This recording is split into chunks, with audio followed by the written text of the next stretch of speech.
Hello there, this is the second session, the 12 till 3 session, no, 1 till 3 session for Scented Souvenirs, which is a project that I am doing as part of ArtWaves Festival, which looks at perfume and holidays. And the idea is participants have sent me 3 words that to do with holidays, so their experience of holidays, and I take those 3 words and I turn them into a perfume using the various equipment materials we have here, created through sort of a process of thinking about the words used, thinking about how they make you feel, thinking about the experiences that they remind me of, and utilizing the essential oils and the fragrance oils I have at my disposal to create a perfume. I made 6 during the morning session. 5 of them were from participants that had already sent me 3 words, but I had 1 as well that was done in situ through the live chat that you can see on your screens if you're watching. If you're watching live, that is. So that's the idea, that's the name of the game. I'm just going to quickly write in the live chat just to say, if you want to give me 3 words, feel free. Let's just bear with me.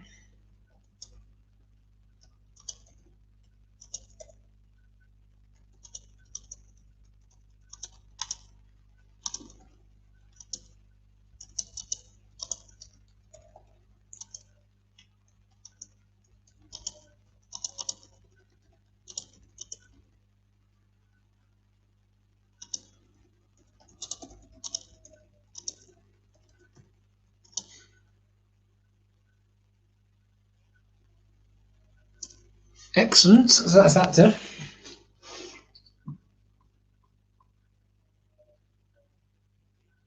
I'm just quickly closing a few tabs because that's might slow the computer down or whatever. Yeah, great, so we are up and running already, which is good. We had a few teething problems for the first session because I couldn't get the live chat to work, and also I couldn't share the video around social media that easily, but that's already been done, I think, all being well. So we are up and running already. Great. The first scheduled perfume that I'm going to make is at 1:15, but obviously there's about about 10 minutes before that. So if anybody's online, well, first of all, hi and thank you for being online. But if you want to, give me 3 words to do with perfumes, or even to ask me anything about anything really, feel free to go ahead and to do so. Yeah, all good here. In the first episode, first session that I did this morning, I said that I possibly was going to be wearing a summer hat for this particular session. The summer hat has arrived, and here it is. However, it is really small. It's like the smallest hat I've ever worn. Look at it. It doesn't go over the head particularly well. It looks like that, which isn't quite what I had in mind. It's not far. It's not actually that far off, but it's just not quite. Yeah, it kind of hurts. So I'm not, alas, going to be wearing the hat. So if you joined this morning's session hoping to see me wearing a hat for the second session, unfortunately I'm not going to be wearing it. So that's that really. Apologies for any hat lovers out there. So there we are. 10 minutes until the first perfume is going to be created. I'll just do the hair a little bit. If I'm not going to wear a hat, I might as well do the hair a little bit. Like I said in the first sessions where I was going to wear, well, I thought about the idea of wearing sunglasses, but I don't have any prescription ones, and I can't really see particularly well without glasses, so that's not going to happen. So this is as summary as it gets. Obviously, it's about holidays, the the project. So we've got a summery looking sort of top on. We've got some buckets and spades lying around. We've got a bit of a backdrop here which I've painted that sort of visually describes the project as well as a bit of background. So we've got the idea that perfume can sort of bottle up the experience of a holiday. This representing a holiday. The blue sort of, the relatively basic blue background is deliberate because it is only a background, a sort of auxiliary item really. So that's why I tried to keep it as simple as possible. But there it is. Not bad, not bad. I just remembered when I started the second session, the end of the first session, I didn't actually write a label for the perfume that I made at the end, Sharon Hall Ship's perfume. So I'm going to do that now while I've got a little bit of time. We have still got about 9 minutes to go. So Sharon Hall Ship.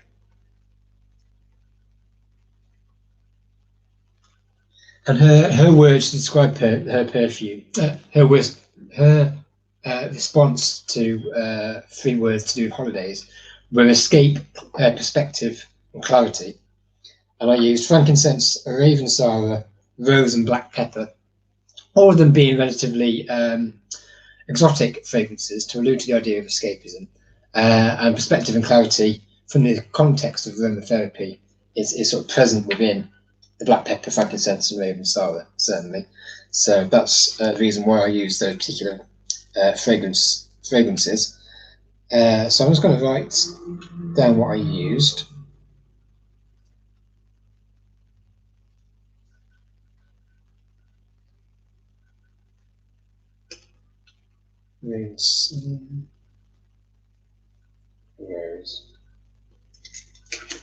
So there we go. We have 1, 2, 3. We've got 6 more perfumes scheduled to be made during this particular session. But of course, if you are watching and you want a perfume, a scented souvenir perfume made for yourself, then you can do. What I've done there is that's the label, and that's the sort of the bit that the label comes on, and I've written on the wrong bit. I've not written on the actual label, so that's clever. What I'm going to do is stick the label back on a different bit and then write on it.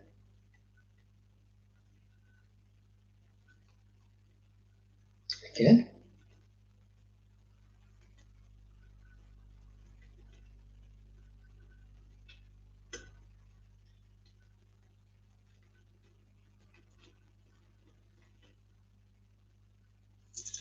There we go.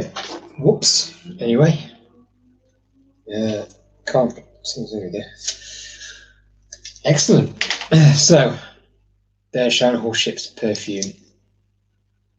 Labelled up and ready to be popped next to the other ones. 1, 2, 3, 4, 5, 6 altogether so far. So we will wait until, with the scheduling, I'm going to wait until we do hit, the time that I'm supposed to start making them, because people might sort of log on to the live session ready, for me to make that perfume. So I don't want to go too early in case they miss it. So we will be quite stringent with the timings. That said, if somebody gets in touch with me and I make the perfume in situ,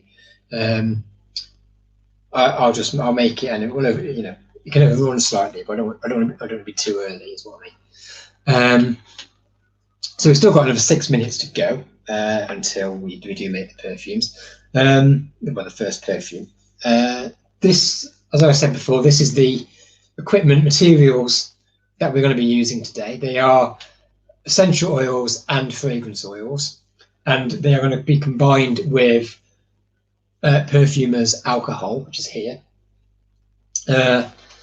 So mostly essential oils, a few fragrance oils in there as well.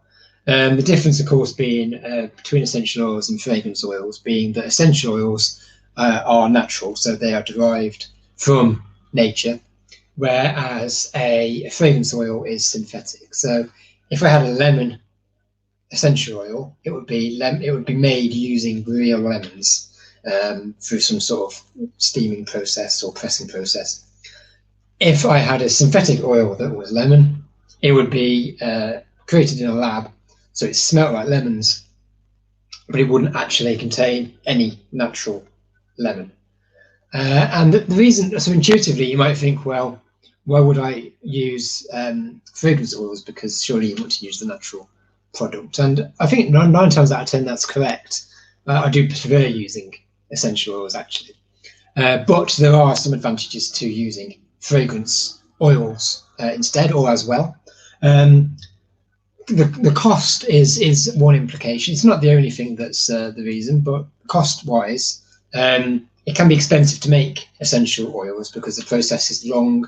You don't want to burn the raw materials and things like that. So if this was a rose essential oil, for example, this might cost £40 to £50 for something this big, and it's only 10 ml. Whereas you could buy one for a couple of pounds if it's a fragrance oil. Not necessarily a better quality thing, not necessarily as deep or as complex a fragrance, but it is a lot cheaper, and honestly that is a factor that exists within the perfume making process. But there are other reasons. It's not just about making things smell, making things cheaper. It is there are things in nature but there are things that don't exist in nature that do exist as a fragrance oil. So things like gingerbread or sea breeze fragrance and things like that, where you can't grab them from nature in any particular way. You have to make them synthetically, and that just makes the amount of materials that you've got at your disposal a whole lot bigger, because you've suddenly got loads of different possibilities. Other reasons too are more ethical. So you've got things like musks that still exist, but they don't exist. We don't make them naturally, because making them naturally involves cruelty to animals. So any kind of musk, ambery sort of sense that I've got, they're all synthetic oils, but because they don't harm any sort of wildlife or animals. And for me, they're the three sort of main reasons really why you would make perfumes using synthetics. Absolutely nothing wrong with a good quality synthetic oil, which is what I buy or try to buy, and the essential oils too. Good quality essential oils that I have at my disposal here. Yeah, so that's a bit of a background of the materials that I'm going to be using. I've still got a few minutes to go until the first perfume of the session is going to be made, and so yeah, just sort of waiting for that to happen. Not far off now, of course. The perfumer's alcohol is the carrier, incidentally. This is what you use to sort of essentially dilute the oils that you're using, especially formulated alcohol compound that's designed to be sort of safe, kind of the skin, dilutes the oils effectively, makes an even sort of spread of fragrance in the bottle, especially formulated. You don't have to use just alcohol as a carrier. You can also use oil-based carriers, which I do use. There's sort of advantages, disadvantages to each one. But it's an industry standard to use perfume as alcohol, and that's what we're using today. The materials that I've got are relatively easy to come by. They can be a bit expensive. I mean, something like this is quite expensive, but then again, you don't have to buy a litre of it. You could just buy a few 100 ml if you fancied playing around with a bit of perfume making at home. This is from a company called Mistral. You can go on their website. That's where I get my perfumer's alcohol from. Most of the essential oils I've got are from a company called Naturally Thinking, which is based down south in Kent, I think, and they've got their own sort of farms, like lavender farms, where they sort of cultivate their own raw materials, as well as sort of importing ethically sort of sustainable oils in. So that's where I get most of my essential oils from. Yeah, that's kind of a bit of a rundown of what I've got here. It is now 1:15, so we can go ahead and start making the first scented souvenir of the session, which is a scented souvenir by it's Jennifer Booth, who has got in touch with a response, 3 words to do with holidays. Jennifer, if you're watching, hello there. I sort of know Jennifer reasonably well. We've met a few times, and she's an artist as well, based here in Sheffield. So good to have her response. The response that she's given me so it's 3 sort of words, kind of 3 phrases here, actually, if you like. It's burdock, one of them, sea air, and new book smell. So burdock, sea air, and new book smell being the three words, 3 phrases, I suppose in this case.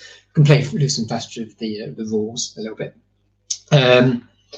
So they're the 3 words that we've got at our disposal. We need to start thinking about what perfume we want to create using those 3 words.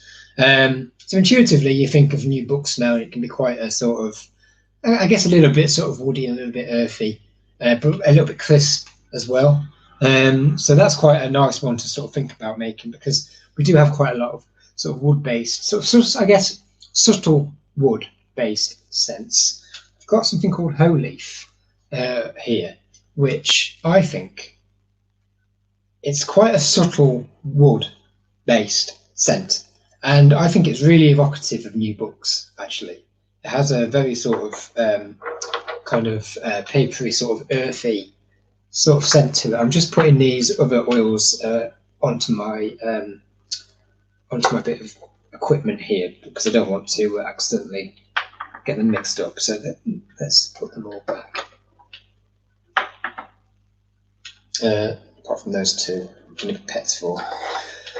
So I think Hoe Leaf, which is sort of a flower from a leaf, a petal, like a petally, flowery, leafy thing from China. This particular one, at least, is from China. But it has got a very real sort of, like a subtle wood smell, a subtle sort of wood smell. So we are going to be using that for the new book smell element of the response. So that kind of leaves us, if you like, with sea air and burdock. Now, for sea air, we do have literally ones that are called sort of like sea breeze and summer fragrance and things like that, which we could use. There's nothing wrong with using those. Oh, there it is. That's a summer fresh air fragrance. That's what it's called. It's a fragrance oil, because of course you couldn't find that. You couldn't sort of harness that from nature. So yes, Hoe Leaf and summer fragrance. So they're kind of the 2. That sort of covers 2 of the responses. Burdock, obviously, now I don't have any actual burdock, so I don't. But what I can do is I can sort of make something that's kind of evocative of burdock. I mean, we have dandelion, of course, dandelion and burdock being a drink or of some description. So we could potentially use that. I wonder if there's anything that's a little bit like this. Is a little bit of a cheat, but I'll tell you what I'm going to do. I'm just going to see if there's anything that's like burdock, because it's a root, isn't it, of a plant, I believe. Yeah, plant-based.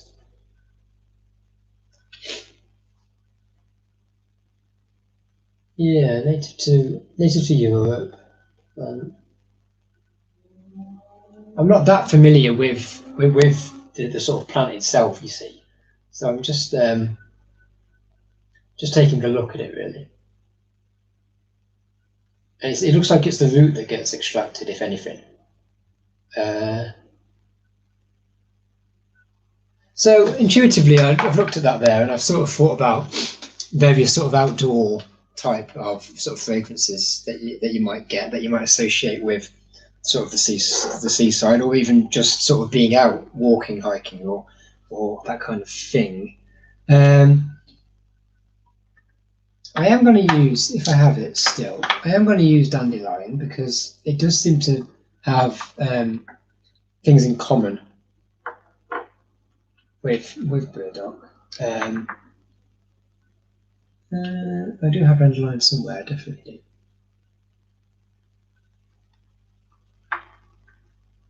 I'm also going to use, I think I'm also going to use lavender because it's got a certain sort of, it's got a certain outdoors sort of freshness to it, which I think is evocative of sort of walking and sort of going on sort of, being outside, being sort of relaxed, being on holiday. So I think I'm going to use that sort of in lieu of using burdock.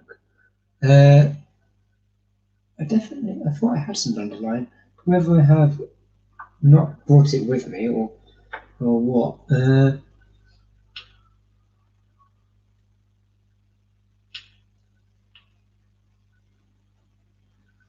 It'd be a shame to not use it because I think as a substitute for burdock, I think the dandelion lavender combo would be quite nice actually. Oh, is this it?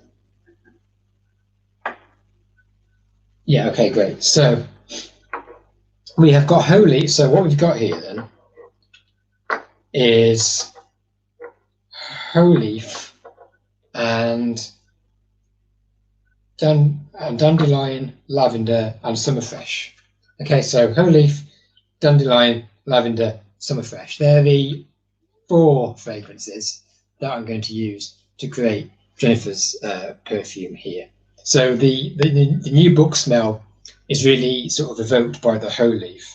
The summerfresh fragrance gives you that sort of sea air scent, and the burdock is sort of substituted by dandelion and lavender, which hopefully evokes a sort of outdoor, relaxing, walking, being outside, but in an informal, sort of relaxed way experience. So we've, we're playing it quite on the nose. This one is not really any sort of abstract things going on with the scents that I've used. I've been quite literal, which is nothing wrong with that. So we're going to make the perfume. We've got 4 scents here to use, and we're making an eau de toilette perfume, or there or thereabouts, which basically means we're going to add 5% fragrance into this bottle against 95% perfume as alcohol. And to work out 5%, we're going to use some scales, and I'm going to sort of carefully sort of decant a few drops of each fragrance into the scale until we reach what will be 5% of the overall concoction. So a bit of math. There's always a bit of maths involved in the perfume making process, but once you've sort of got the basic 5% element down, because it's a 30 ml bottle, so once you know what 5% of 30 ml is, you can keep using that. In this case, it's 1.1 grams, so we need to put 1.1 grams of these fragrances into the bottle in order to create a coherent perfume. And from experience from the first session, it basically means about 5 drops of each fragrance. Obviously, you don't have to put 5 drops of each fragrance in, but that's sort of as a model what it sort of what it comes down to. So we'll start with the whole leaf.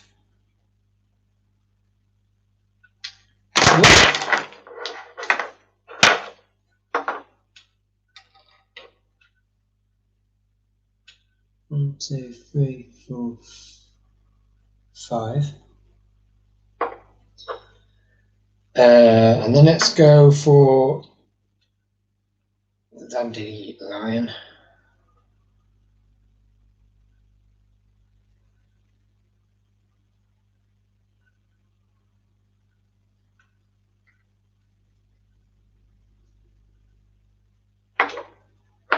Lavender. So it's kind of, obviously it's a bit floral. There's a bit of a sort of a spicy sort of kick to these. 1, 2, 3, 4, 5. But you've got quite a clean scent with the whole leaf, which is nice because obviously it's a new book smell. When when I think about book smell in general, I tend to think about old books and that kind of really sort of quite musky, sort of quite worn down scent that you get. But a new book obviously is a lot more crisp than that, and I think the Whole Leaf really evokes that really well, actually. Summer Fresh fragrance is next, and it's 5 drops.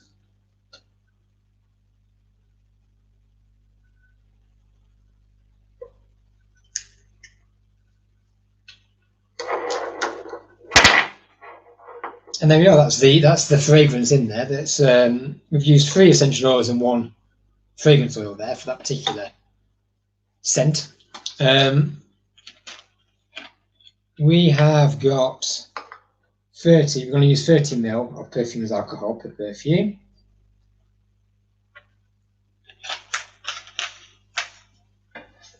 And the 30 ml just goes directly into the bottle. It's a quick process. Obviously, it's not necessarily the process that a master perfumer would particularly adhere to. It's a bit more sort of fast and loose than that. I do think of myself very much as an artist using perfume as opposed to a perfumer, and as such, I have the freedom to be a bit experimentational. Experimentational, is that a word? I have the freedom for the scents not to be absolutely, perfectly good quality fragrances that you could sell. I don't have to adhere to all that because it's an art project rather than a perfume sort of making enterprise. And both sort of being a perfumer and being an artist both have sort of their own value, but it's a little bit different to they're a bit different to each other, actually. I think that's certainly something that I've learned over the course of the last sort of 6 years. There's sort of there's merits to both, but there's a different discipline what I get up to. Just give that a quick clean because a bit of the perfume with alcohol went around there. So, Jennifer Boo, if you're watching, there you go. I have made you a perfume based on your responses. Burdock Sea Air and New Book Smell was your response, your 3 words to describe holidays. And I've responded to that using, what I used, dandelion, whole leaf, lavender, and summer fresh fragrances. So four fragrances there. Quite like I said before, like quite on the nose, quite literal sort of interpretation there. But I like the sort of the woody sort of smells punctuated with the sort of spiciness of the lavenders, and the dandelion is actually a pleasant combination. So I'm happy with what I've done there. I am now writing a label which can be attached to the bottle with, Jennifer, your name on it, along with the materials that I've used, the oils that I've used.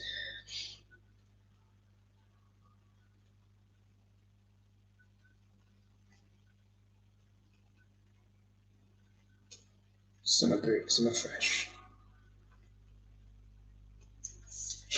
There we go. That is a label for Jennifer's perfume. That's going on now. Another one. There we are. So that's it. That's Jennifer's perfume created. Excellent, good stuff. Happy about that. We've got the next perfume that I'm going to make is going to be made at 1:45, so about 15 minutes from now. So if anybody is watching live and would like me to make a perfume based on 3 words about holidays, then feel free to type away in the live chat, or indeed type away about anything you like, really. I was saying in the first session, this was going to be a physical festival that I was going to be involved in for ArtWaves in Bridlington. However, obviously because of coronavirus, it's become a virtual experience instead.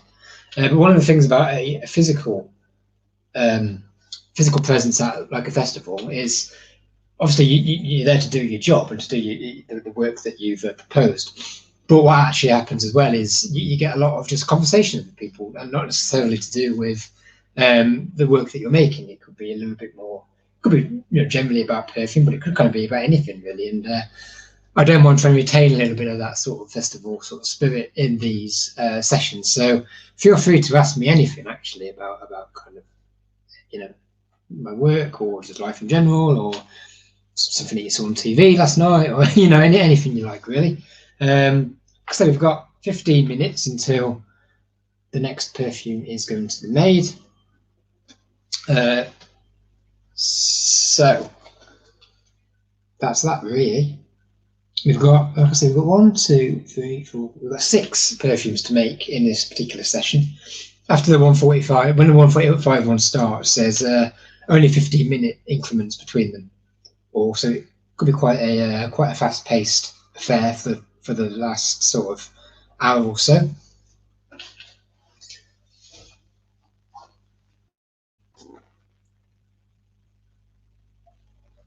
Well, we've got a little bit of downtime here. I'll just make sure nothing's been said on Facebook and stuff like that. I've advertised that this session is now live. What sometimes happens is people get in touch through Facebook to say that to give me their responses rather than going on to the live chat. So I will just see now if that has happened. It might not have, of course.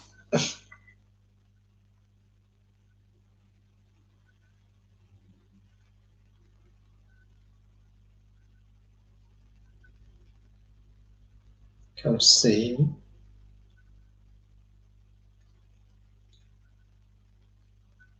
No, nothing particularly on that. That's fine. Let's have a look. Might do a bit more sharing. I've shared it on Facebook. Which is where a lot of people, still sort of comment, message, and all this kind of thing. It's easy to think Facebook as being quite an old school sort of network these days, but actually it's still very very useful tool to have in my experience. What am I doing here? Oh, I'm looking for the link there.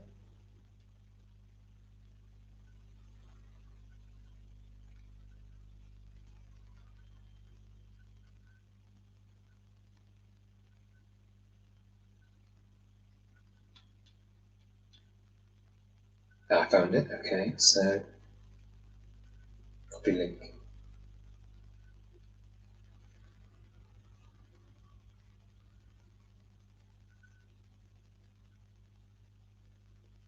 Yeah, I'll share it around maybe Twitter or something as well, because you never know.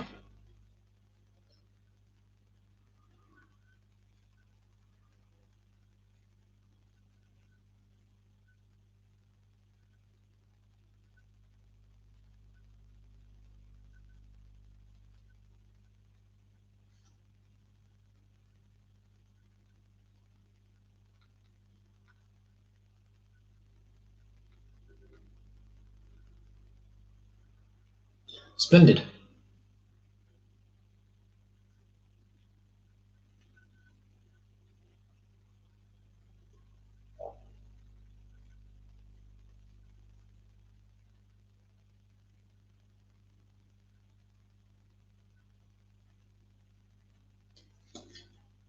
Well, there we are. So that's a bit of sharing. Still got 11 minutes until the next perfume is due to be made.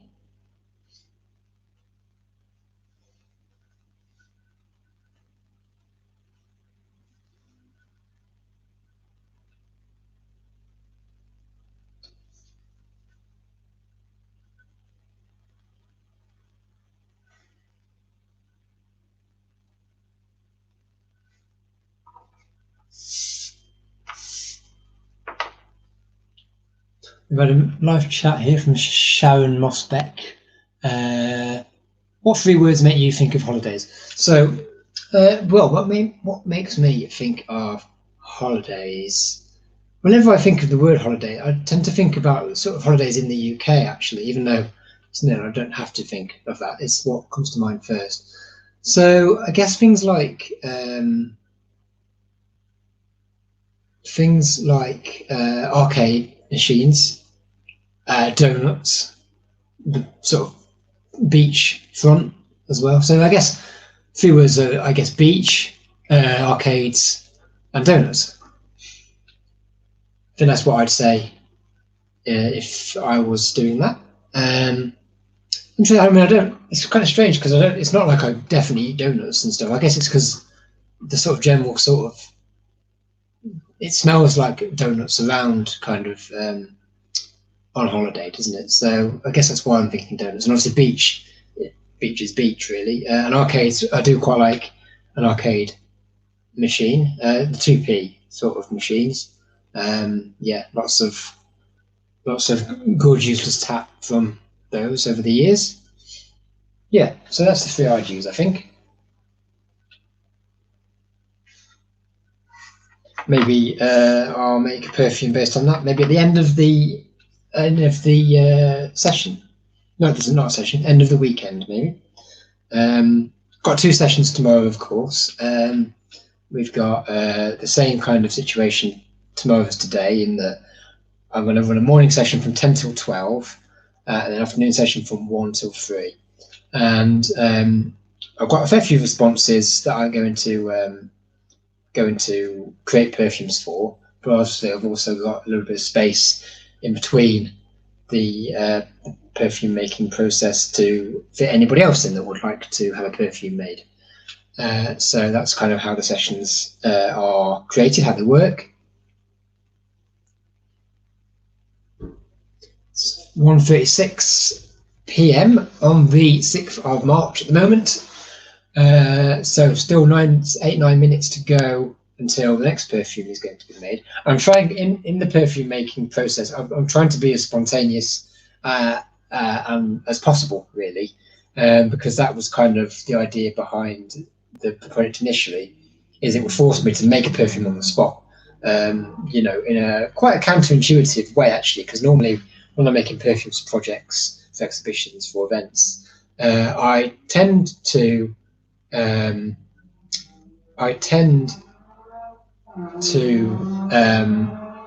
go away and think about them a little bit more, and sort of come up with a relevant sort of scented perfume. But here I need to think on the spot. It sort of forces me out of my comfort zone a little bit. That's what it would have been like if the exhibition, if the festival was a physical exhibition. It would have forced me to do those kind of to use that kind of process. So I've not really, although I've written the responses down that everybody's given me so far, I've deliberately not really looked at it all that much, so that it can still be quite spontaneous, quite snappy, quite intuitive in what I use. Which is why sometimes it is a very simple, on the nose, literal interpretation. Then sometimes I might automatically think of something quite abstract that I want to make. So it all depends really on the thought process, which I don't know how that's going to come about yet. We've got another question from Sharon, which says, "What 3 words would you use to describe Bridlington?" So I've only been to Bridlington once, I think. Maybe it was once. And what I did there, we went on the arcades. We had ice cream, and we were sort of sitting around on a bench. I think I was wearing this very shirt, actually, thinking about it. So I think I would say arcades again, but I'd also say ice cream, because ice cream was something that I ate when I was there. Sort of want to say beach again. It's a bit boring though, isn't it? Because it's almost the same 3 words as holidays in general. But it is what I did in Bridlington. Beach. Well, kind of the beach from a sort of walking, because we did walk sort of around a bit.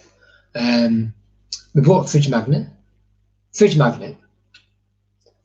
fridge magnet. So fridge magnet, ice cream, and arcades. I know that's not technically 3 words, but I think they're the words that I'd use to describe Bridlington. Only been there once, of course, so haven't got a huge breadth of sort of experience or anything like that. But yeah, there we go. Great stuff.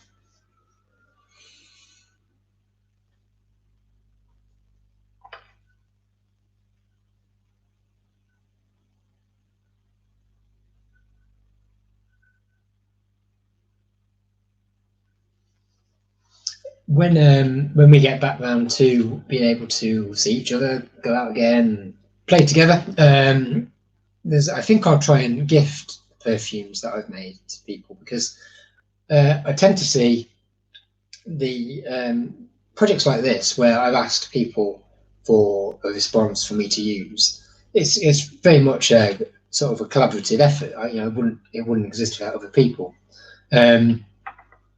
Which is the case in a lot of my work, actually, thinking about it. But because of that, I think it would be nice to, at some point, try and gift the perfumes that I've made today. Works of art that sort of describe holidays, basically. I think it'd be a nice sort of gesture, if anybody wants them, of course. They don't have to have them. But I do try and, whenever I'm making a collaborative sort of based project, the idea of sort of gifting the other participants something that I've made tends to come into the fore. Before this project, I've been using perfume for 5 or 6, 7 years in my work now, and it started as a project about portraiture and how to make portraits using the craft and the skill of perfume making. And it was a similar process in that I asked people, it was specifically portraits from artists, and I asked artists about why they made art and their sort of processes, behaviours that drive them to that creative activity. And then the response that I received, I then utilised to create a perfume that sort of captured their essence, if you like.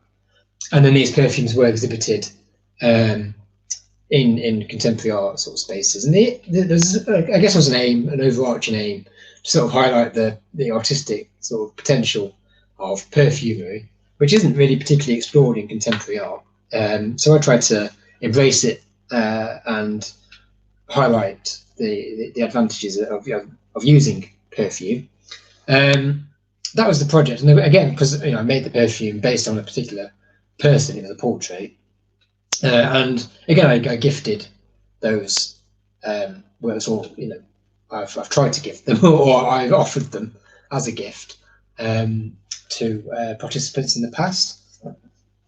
And that was a project that I made. The overarching title was Perfumes Practice, and I made about 120, 130 perfume portraits over the course of about 5 years. And then they were exhibited in various sort of spaces around the UK. Made 2 or 3 solo or group or two artist shows a year for about 5 years. And then, of course, I was fully intending to continue doing that. And then, because coronavirus hit, I had to sort of alter the way I made work, or the way I thought about making work, so that it wasn't as interactive as a physical show, and therefore I sort of put Perfumes Practice sort of to the side slightly and started doing other things like a video series that I've made. Also, over the course of the year, last year, me and my wife Sharon, who's talking to us on live chat at the moment, we've opened an art gallery up in Sheffield. So there was 2 things to do there. There was nothing to do with Perfumes Practice, different sort of artistic endeavours, if you like, that I embarked upon instead of Perfumes Practice. Not to say, of course, that Perfumes Practice is dead and buried. Hopefully it will come back, stronger than ever. Fully intend to bring it back at some point this year, but I don't want to compromise on it as well. I still want it to be interactive in terms of going to one of my exhibitions and being able to hold the perfume, spray the perfume, put it back down again for the people to pick up.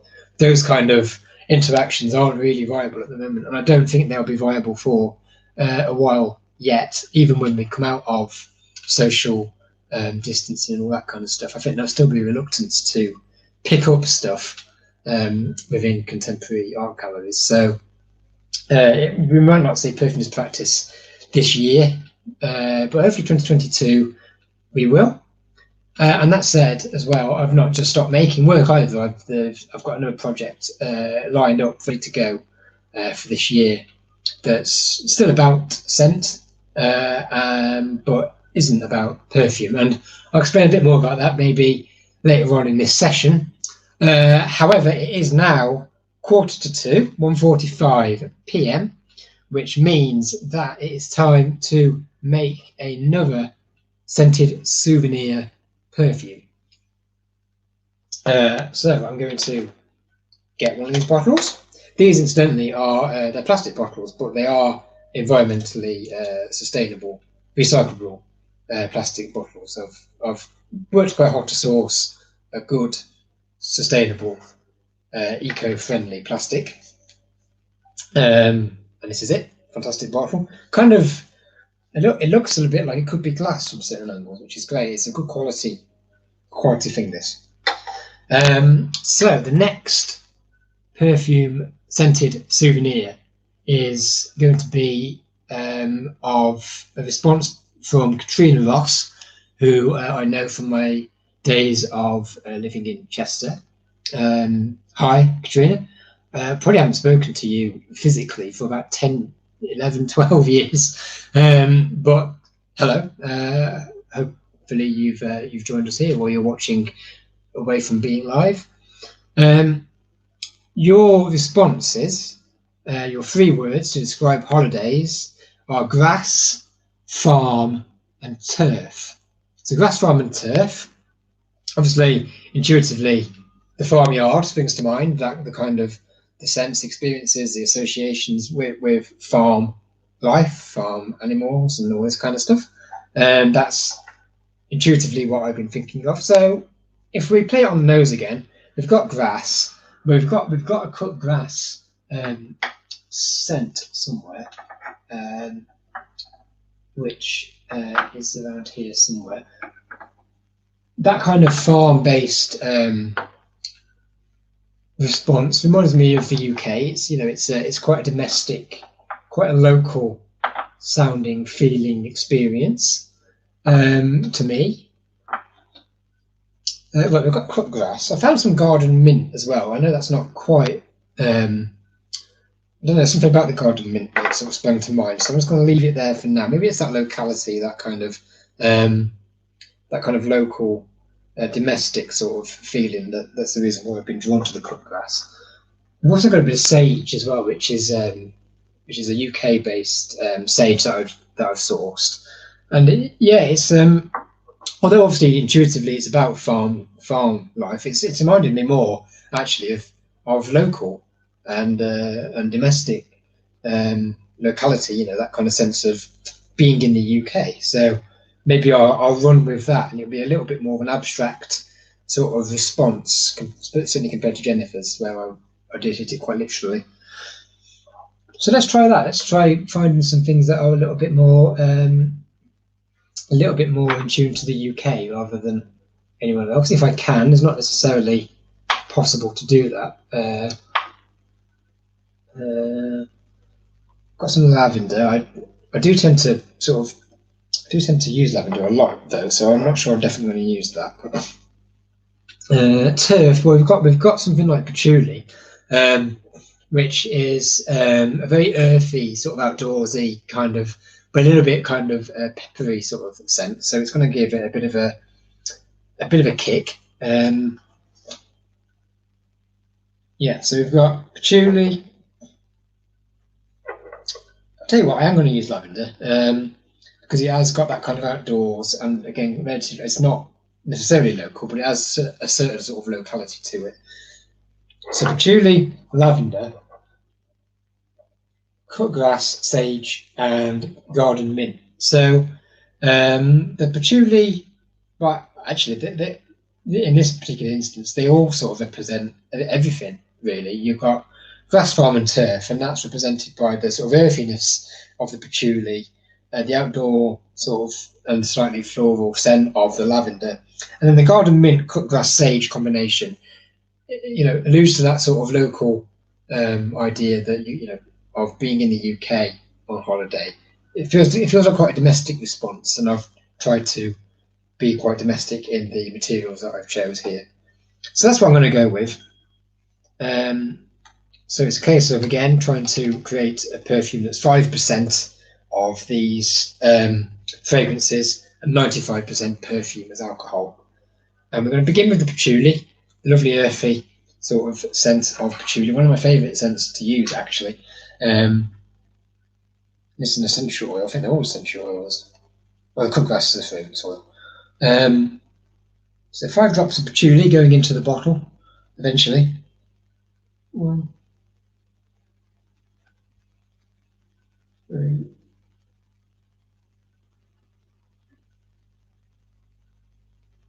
There we go. The patchouli is quite a deep and quite a physically quite thick scent. Well, thick oil, and therefore it's quite heavy. It's a lot heavier than some of the other oils I've been using. Therefore, we might just put 4 drops of everything else in, just to make sure it doesn't go over 5%.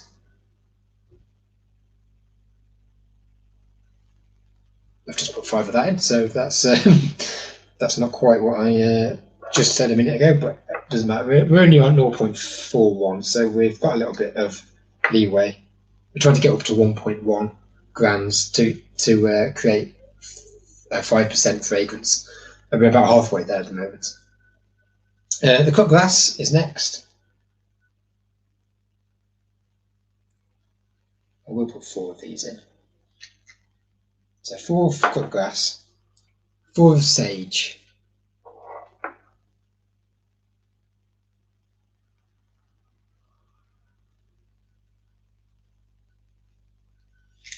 and then 4 of the garden mint. Looks like this will equal about 1.1. Doesn't quite. I'll put a couple more cut glasses in. I'll explain a bit more about the process a little bit later, actually, because it might seem a bit random what I'm doing here. But for now, I'll just carry on making this perfume. So we've got the patchouli, lavender, garden mint, sage, cut glass. So some local sort of smelling fragrances that are kind of outdoorsy, earthy, a bit florally, a little bit sort of spicy as well, all evocative of the response that I've received from Katrina there, which is grass, farm and turf. That is the fragrance, the entire sort of concoction of the fragrance. We're going to dilute it now using the perfume as alcohol.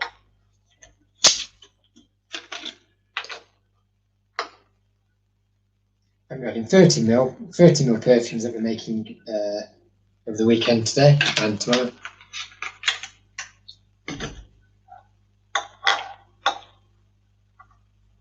And perfume as alcohol goes directly into the bottle. Then we give it a good shake, as you'd expect. I don't know why I said as you'd expect. You might not necessarily expect this. So we shake these perfumes generally for a few minutes. I'll probably shake them off camera or something because it is quite a dull process. Also, it sort of makes my sort of voice sound a bit more vibration-y because the vocal cords are moving around. So I'll leave that for now. I made a slight mess, so I'll just clean up. So Katrina, if you're watching, this is the perfume that I have made based on your response to 3 words about holidays, your grass, farm and turf. There we are. I will now add a label, original name on, as well as the ingredients that I've used. So Katrina Ross.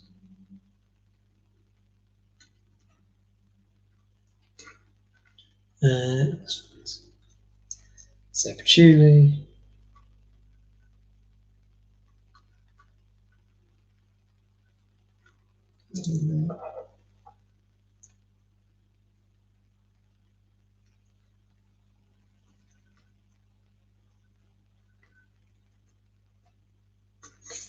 Splendid. Excellent. One more down. Katrina Ross. Don't know if that webcam is picking that up particularly well, but there we are anyway. We're going to have to make a second row now, I think. There we go.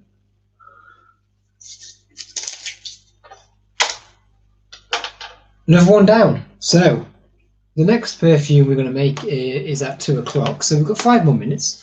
If anybody wants to ask me anything or get me to make a perfume in 5 minutes, which I can do.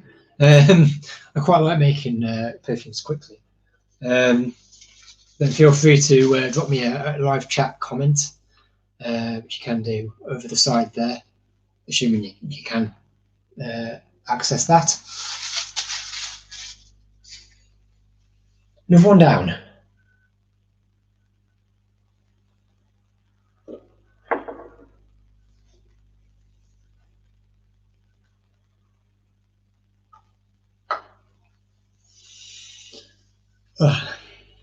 I'm quite enjoying doing this. Didn't really know what to expect, from having to set up a webcam and talking to people in a more virtual way. I've not really done much of the old Zoom calling or online sort of stuff for a while.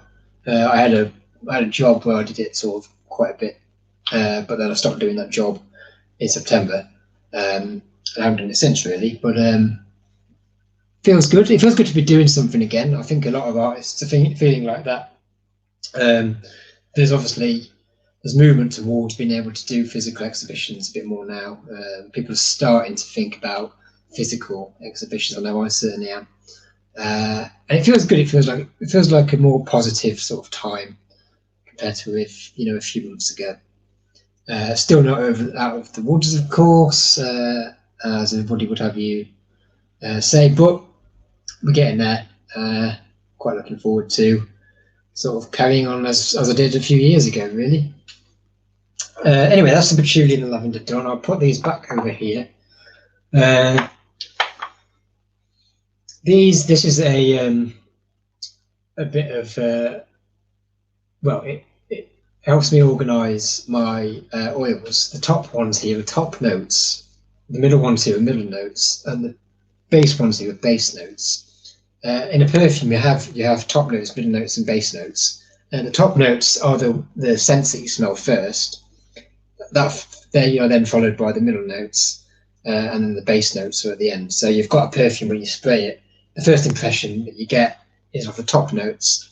Then they make way for the mid notes, and then the base notes leave that lasting impression at the end. And that's how a perfume is, essentially constructed. And this kind of bit of equipment here allows me to organise the top notes, mid notes, and base notes, so that it's easy to access, the notes that I need. So there we are. We're not far off now from the next perfume that I'm going to make. 2 minutes away. Again, we're waiting until on the hour, until 2 minutes away, because the person that gave me the response might want to see the fragrance getting made, so we don't want to go too early.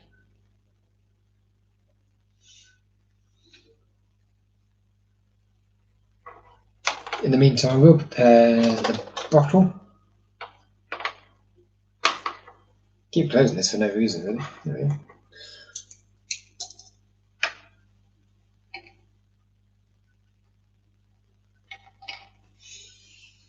Again, we're not looking at the response really. We're trying to go in this as sort of neat as possible without thinking too much about the response, because I want to make it in a quite intuitive way, in a manner that's quite similar to how it would have been if we were going to do it physically. So 1 more minute, and we're nearly there.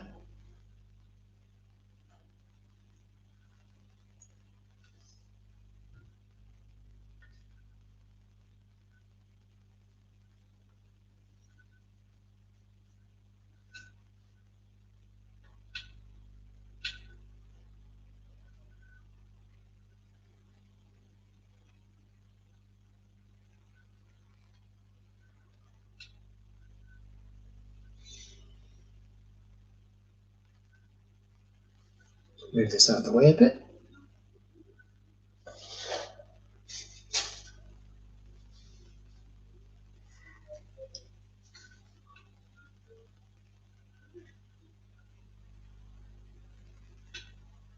So there's a bit of action happening outside, but I've had to open a window in this studio just because we don't want it to get too sort of potent in here, too heady. So there might be a little bit of ambient sound that you can hear at the moment, but I'd rather have the window open. So sorry about that. You shouldn't be able to hear anything, to be fair. Anyway, it is now 2 o'clock, so we can carry on with a scented souvenir, the third one of the session. And this response is from Allesandra Falbo. Hopefully I've got that pronounced correctly. Allesandra Falbo. I believe I met you, Allesandra, a few years ago when we were in Athens, and I think you bought a perfume off me. So if that's true, then thank you for doing that. And your response was Parasol, Sea, and Aperol. So that's the response that I need to use in order to create the perfume. So Parasol, interestingly, when I think about stuff like parasols, it's kind of like, it's all about sort of keeping the sun sort of away from you. And I start thinking about things like suntan lotion, and I'm relaxing actually, because, you know, it's a relaxing sort of environment to be in underneath a parasol. So intuitively, I try and think about scents that kind of evoke those feelings of being relaxed, and also of suntan lotions and things like that. And due to that, I'm kind of thinking something like sweet orange might be quite nice, because it's evocative of the sun anyway, and it's evocative of being relaxed from an aromatherapy point of view. So I wonder if that actually is a nice sort of slightly abstract way of representing your perfume. I'm just going to quickly.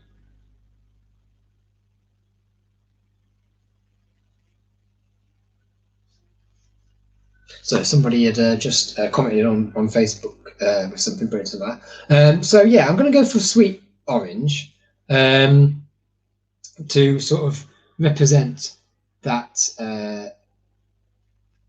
that idea of being underneath a parasol and relaxing underneath a parasol, being in the sun, that kind of thing. I think that's a pretty perfect representation. What else we've got? Sea. So we've got sea, which again, intuitively, you think, well, what about a sea breeze type of fragrance, which is a bit literal, but then we've been quite abstract using. We've got tangerine here as well. I wonder if tangerine, as well as orange, would be quite a nice combination. I'm thinking of it. Is it Aperol? Is like an alcohol drink, I believe. I'll tell you what, I don't know exactly what it's made from. Is it like... Ah, there we go. So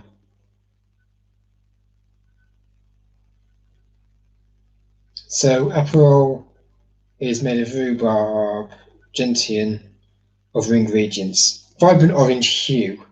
Vibrant orange hue, well, we can get a vibrant orange hue going quite easily with the sweet orange, because it's an essential oil.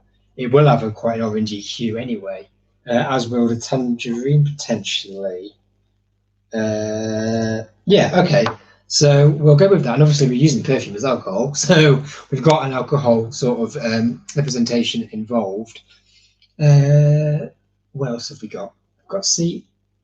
Do we have a sea breeze? I believe it is somewhere.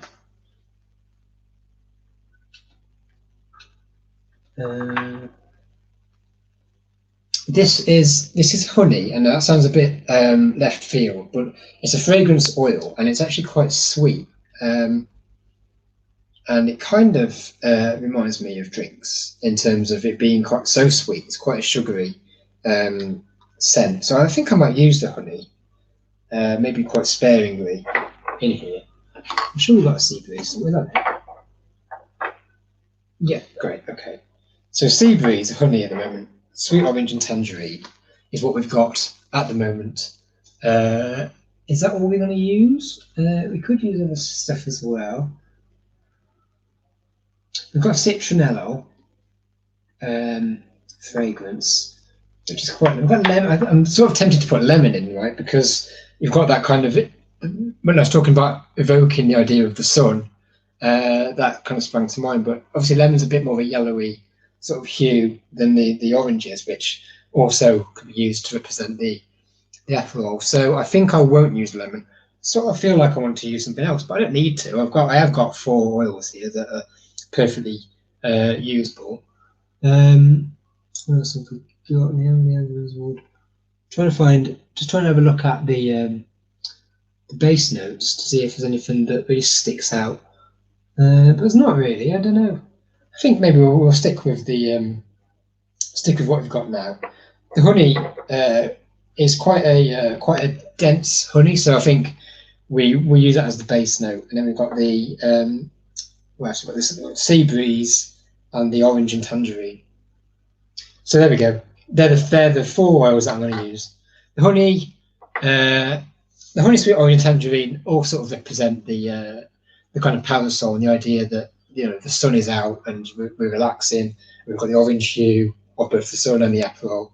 We've got the sea represented by the sea breeze fragrance. That sounds pretty good. A little bit abstract in terms of we're using colour a little bit more here, which isn't something that you always use in perfume making. So that's cool. Let's pop the honey in then. Let's put it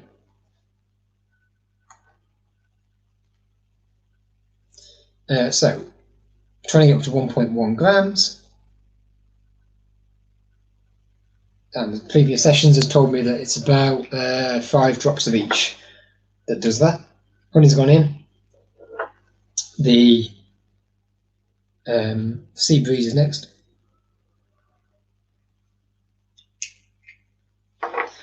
Then the sweet orange and tangerine combination. There gives a very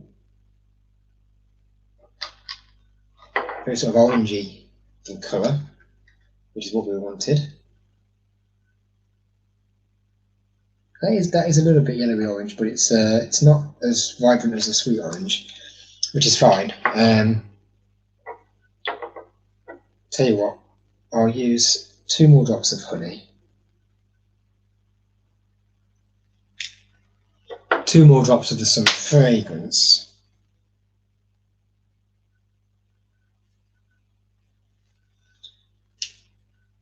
And maybe 2 more drops of the sweet orange as well. Leave the tangerine off.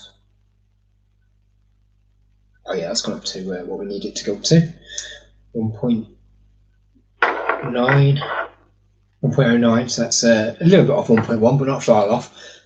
As you can see, it's a dark colour. It's also going to be diluted by the perfume as alcohol, but we have got a very real sort of orangey hue there, which is quite evocative of the Aperol. I don't know if I pronounced that correctly, incidentally. But anyway, here we go. 30 ml again. And 30 ml going into the bottle. Whoa! That was quicker than I wanted it to go out, but there we go.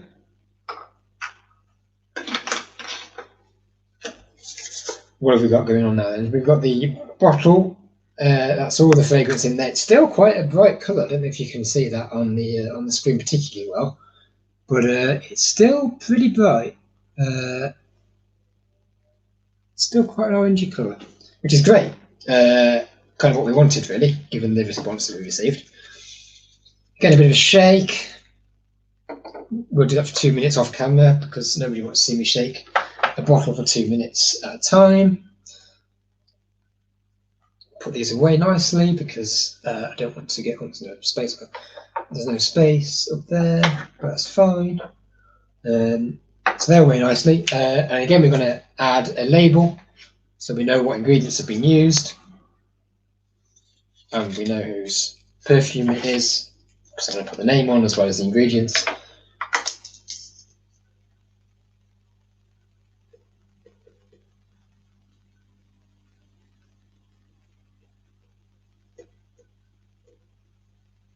And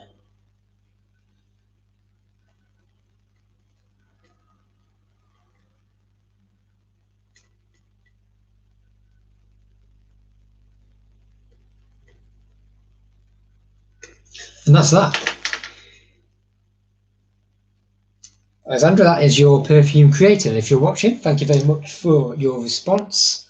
Here is the perfume.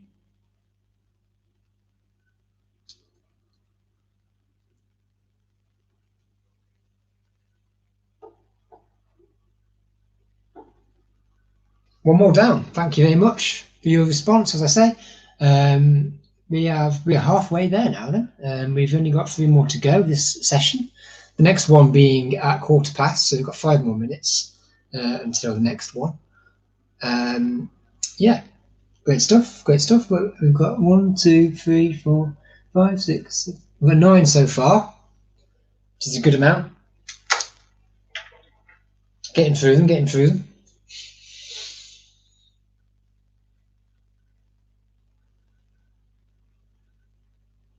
It's been quite interesting how the responses have been quite varied, actually. We've had everything really, from sort of the more beach sort of how you might expect sort of more kind of domestic holidays to be, but then we've also had people that have given me responses about how they feel about holidays rather than literally more what they're doing. And we've had more to do with walking. We've had things to do with being in mountains or lakes. Yeah, we've had quite a few different responses, which is great. Obviously, everybody's got different needs, different desires and wants when it comes to a holiday. Some people like to travel, travel all around. Some people like to stay in one place, and everything's perfectly valid, obviously. So I guess it's not that surprising that we've got quite a varied amount of responses, but nevertheless, it's interesting to see it sort of written down in front of you, and therefore interesting to respond to them in sort of different ways. And obviously many more to come as well, not just today, but tomorrow from 10 o'clock.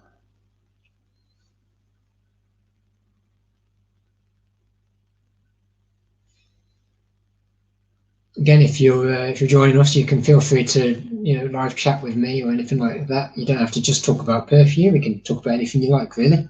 Yeah, nothing's off the table, really. Like I said before, we're trying to sort of emulate to an extent the idea that we are doing the festival as we intended, i.e.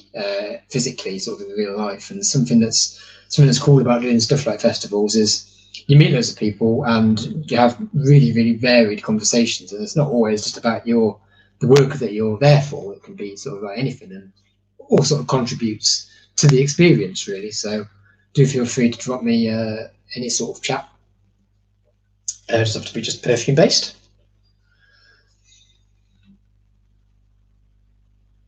Coming up now to 1:45, it's not far off.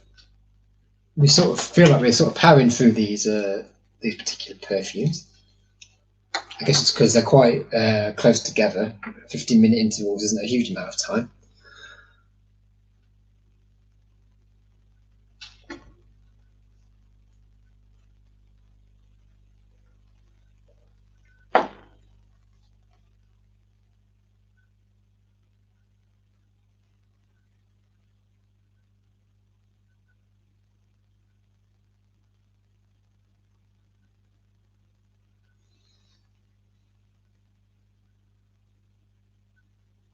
Thank you to all the participants that have got in touch over the course of the last sort of few weeks, really. Got quite a few participants, mostly through Facebook, actually. A few of them through my website. I had a dedicated page on my website, which I still do, actually, in case anybody wants to drop me their 3 words on there. But yeah, impressed with the amount of responses I received.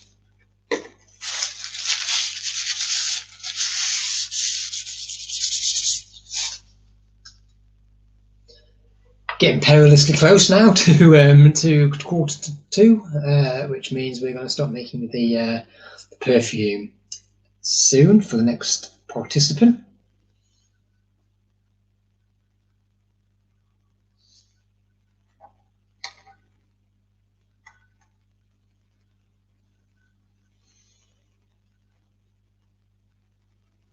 and I think now we can officially say it is quarter past 2. So without further ado, we will continue.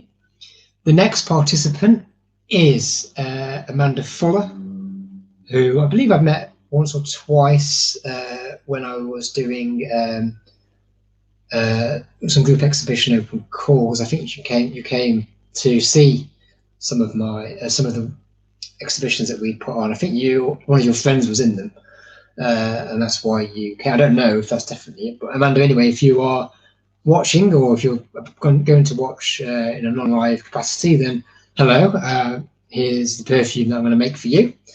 Your 3 words, Amanda, they were freedom, sleep, and heat. So freedom, sleep, and heat were the words. So from that, we are going to make the perfume. So again, when I think about the words intuitively, the things that come to mind, you've got things like sort of chamomile lotion and stuff like that, where they induce sort of sleep in people. I guess it's those kind of aromatherapy sort of ideas that I've got that make me think about things like that. And freedom as well. You've got kind of from a aromatherapy point of view, there are sort of there are fragrances that induce the idea of sort of mental sort of freedom or physical sort of freedom, induce those sort of emotions and feelings. So intuitively, I think it's going to be quite an abstract sort of response to your 3 words. So let's have a look. I'll get the ones that induce sort of sleep, the more kind of sleep-based fragrances. Again, we're going to use lavender probably. I do tend to use lavender in quite a lot of my work just because I like the smell of it, but it is very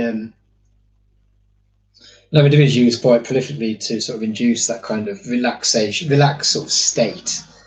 So lavender and chamomile, relaxed sort of states of mind, positive sort of states of mind as well, with those 2 particular fragrances. What else have we got? We've got heat. Intuitively, I think about things like ginger, where it is kind of physically quite a sort of hot, sort of spicy sort of fragrance. We've also got, as well as ginger, we've got something like carrot seed as well, which could potentially be used, but don't tend to use carrot seed in my work because it's a very potent sort of scent, not particularly, probably in terms of in the individual oils, it's probably my least sort of favourite in terms of how it smells. It's very potent, kind of quite a sickly sort of spiciness to it, so the carrot seed. So you know what, I'm going to just not use that actually, and I am going to use the ginger for that bit of heat. Now we've got for freedom. So intuitively, I'm kind of drawn to the patchouli. It's got that kind of those kind of almost sort of hippie connotations of sort of freedom. So I don't know. I'm going to put that on the side there. I might use it. And then heat, similar to Alessandra's, thinking sort of the sun being the sort of source of the heat. But maybe this time we will use the lemon as well as the orange to give that sort of the evocative sort of feeling, and also the sort of the colour associated with the sun and what that sort of encompasses. So we've got the sweet orange and the lemon and the ginger to symbolise the heat, both sort of physically in terms of how it looks, how it makes you feel, and also the spiciness of the ginger being literally quite hot. We've got the chamomile and the lavender, which are to do with sleep. They're the sleep-induced sort of based scents that we've used. And that freedom, I can't seem to shake the idea that patchouli is the way to go. Yeah, I think it is. I think patchouli is the way to go. It's again, I'm trying to be quite spontaneous with things. So if that's how I feel, then I should probably go with that, shouldn't I? So let's go with it. We've got patchouli, ginger, chamomile, lavender, and sweet orange and lemon. So sweet orange and lemon are the top notes, followed by ginger, chamomile, lavender, and then patchouli sort of rounds it off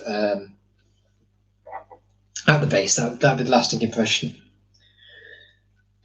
We'll start with the patchouli. We've got quite a few scents here. We've got quite a complex array of scents going on. So we'll just use 3 drops of each note and see where we end up.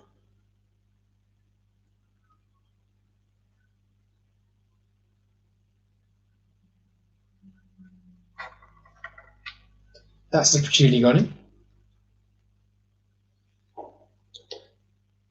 I'm actually just going to use 1 of ginger in the end, actually, thinking about it, because ginger is a very potent scent, and we don't want to overwhelm the rest of the fragrance. So just 1 of ginger.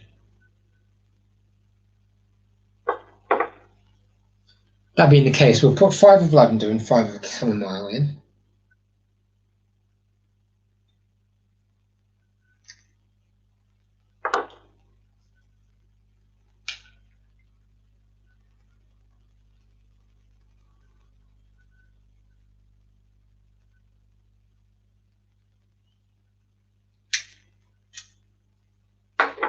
And then 5 of sweet orange and 5 of lemon, all going into the bottle.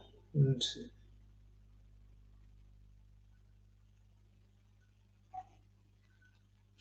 you can probably just about see there, it's a very sort of deep, sort of orangey colour at the moment.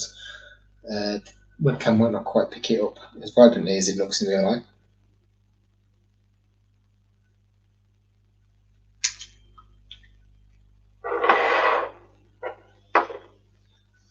There we have it. That's yeah, quite a deep orangey sort of colour, which is quite good because it evokes the idea of the heat of the sun potentially, which is kind of where my response went.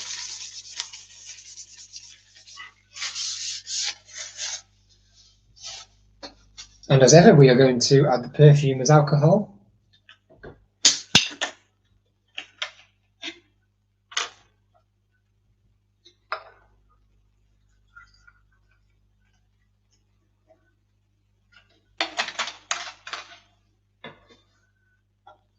And it's 30 ml perfume as alcohol going into the bottle. Here we go. On goes the lid. Time for a quick shake. Again, it's 2 minutes normally, but for the purposes of this demonstration, I'll just give it a quick shake and label with Amanda's name on, along with the ingredients used.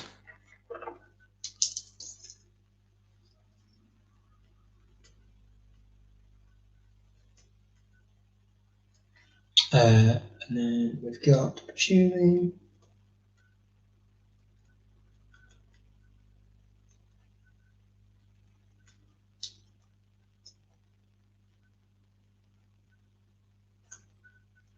chamomile, lemon, ginger, orange. There we go. Great stuff. That's another one done already. Just feel like we're getting through them, doesn't it? Amanda Fuller, there you go. There is your perfume created. Freedom, sleep and heat. Represented through sweet orange and lemon to represent the heat. Going with ginger to represent the heat. Then we had patchouli, which represented that kind of idea of freedom. And lavender and chamomile had that sleep-induced sort of quality to them. There we are, another one down.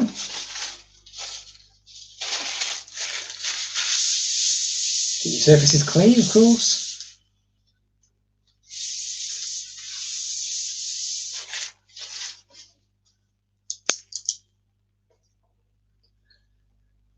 There we go, fantastic. The next perfume that we're going to make is going to be at 2:30, so we've got 5-6 minutes to go until that particular perfume is created. I said earlier that I'd explain a bit more about the process, because it might seem like I'm just kind of randomly throwing it all in when I'm pouring in the each kind of drop of each fragrance. basically, to make an eau de toilette fragrance, which is what we're making today, you need about 5% of overall concoction to be the fragrance, and 95% to be the alcohol. And how I work that out is to basically sort of decanter drops of each sort of fragrance oil into the bottle until I hit 1.1 grams, which is around about 5% overall concoction for this 30 ml bottle.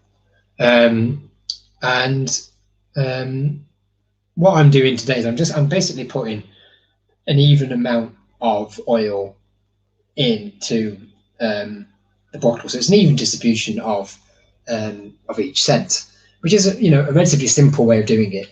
But obviously, because it's a quick fire, intuitive sort of process, I'm not thinking all that much about the quantities. If I was a master perfumer, I absolutely would be thinking about the quantities, because it has to be absolutely dead right for commercial availability. But we don't have to worry too much about that in this particular space, in the context of contemporary art, because it doesn't really particularly matter about that kind of thing. It's all about the reasons why I've used the ingredients that I'm using, rather than the quantities of it. So I try and get around 1.1 grams. It can be a little bit under that sometimes, can be a little bit over that sometimes. But as long as you're around 5%, that's going to be an eau de toilette fragrance. But then over the years, I've come to realise that there are some essential oils that are really potent. They can really overwhelm a fragrance if you're not too careful. Things like ginger, carrot seed, and the like. So with those ones, I automatically know not to include too much of those particular fragrances. Otherwise, it just will smell like ginger or whatever. So that's kind of what I'm doing. I'm being quite loose and free with it, really, just trying to be even in the distribution of the fragrance. If I was to go away and think a bit more about the responses, I might be more nuanced than all that, and only put a tiny amount of a certain thing in to represent a nuanced approach to why that's included in the concoction. But because it wants to be that kind of quick fire session, then I'm not doing that today. So hopefully that gives you a bit more of an insight into what I'm doing when I'm playing around, trying to put drops into a bottle down here.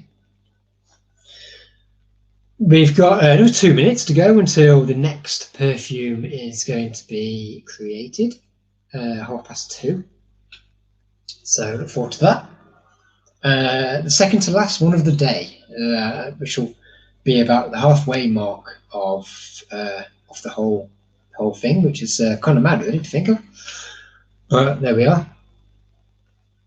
So we'll get into a bucket and spade, ready for the next bottle.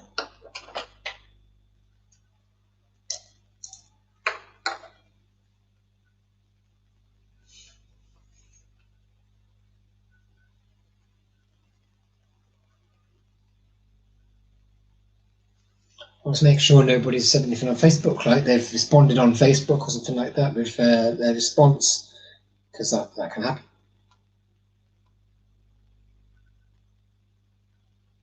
Let's think. No, I don't think I have.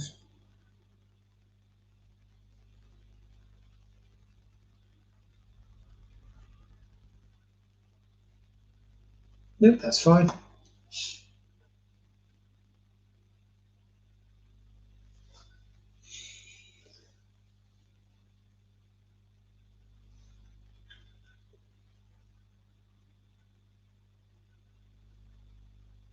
Nearly there now with the time.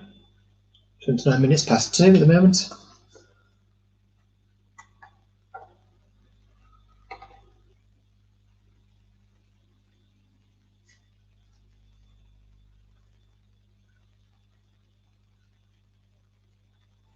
Still 29 minutes past 2.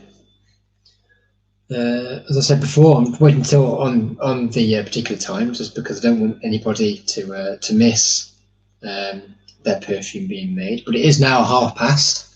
So the next perfume that we're going to make, the participant is called Annie. I don't believe I've got your surname, Annie, and so apologies for that. But Annie is the name I have here, and the response that I've received from Annie is blue, cold, and free. So blue, cold, and free. Now that's an interesting response. So we've not really had one like that yet, I don't think. Blue, of course, you can think about blue as, you know, however you want, but then you've got the word cold there as well. So intuitively, you think about a cold sort of blue, not necessarily like a blue sky or a warm blue sea. You think about something that's cold, which is kind of interesting. I don't know if maybe I won't do that instead. I don't know though. Let's think about something different. Let's think about the word free. Obviously quite similar to freedom, Amanda's previous perfume, and I used patchouli for that. So intuitively, let's get patchouli out just next to me, just to make, to give me that to go on at the moment. I suppose what I think of when I think of the word blue, especially in context of holidays, is very much sort of blue seas and blue skies. But then you've also got cold. Now, in the previous session that I did, there was something that was to do with cold, and I thought about actually quite warming sense, because the idea of, it's one thing to think about the word cold. How does the word cold make you sort of feel when you sort of feel like you want to wrap up? You feel like you want to get warmer. So I could go down that route. Blue, cold, and free. So I guess intuitively I think about the sea breeze scent again to sort of represent the word blue. Obviously, blue as well could mean sad, but I don't particularly think it would mean sad within the context of a holiday. So we'll sort of park that really. But cold, free. So I quite like the patchouli. I still stand by patchouli being a sort of useful oil to represent freedom. It has those kind of hippie sort of base connotations of freedom. So it's there. It's very much something that we could use. We have got, what else have we got? Cold.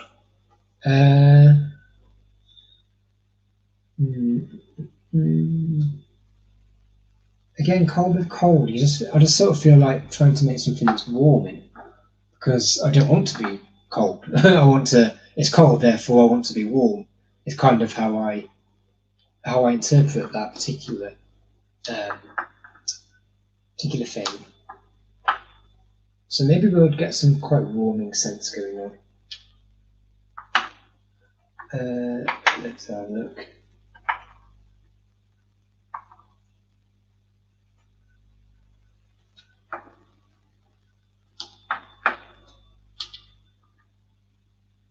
And this is the carrot seed that I mentioned earlier. I wonder if it has got that real potency that it's not bad actually. For some reason in my head it was it's not a nice smell, but it's fine.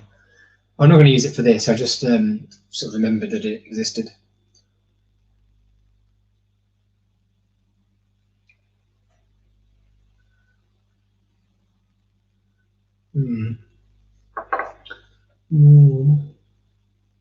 See, things like sandalwood reminds me of being warm. Kind of that response makes me want to be in a warm environment because it sounds cold. So it's kind of like how it makes you feel, I suppose. I'm gonna go with sandalwood and patchouli to represent the wanting to be warm and also kind of freedom that is, associated with the cold. Blue is an interesting one though, isn't it? I've not really thought about how to use blue in this particular. Oh no, we did. We had the sea breeze, didn't we? Yes, we had the sea breeze for the blue. And then free. Put the pen on back. So I'm trying to think about again. It's kind of like the aromatherapy sort of standpoint of citrusy, sort of fruity based sort of scents, representing a certain sort of freedom, a sort of clarity, mental sort of clarity, physical clarity, a liberating sort of clarity, I suppose, is the thing. Maybe I'll put something like, so I'm quite tempted to use something like spearmint, which is kind of blue in its kind of, in how you sort of think about spearmint being within certain products. And also it has got that kind of, because it's a mint, it's a very sort of liberating, sort of free scent from that aromatherapy standpoint. So instead of using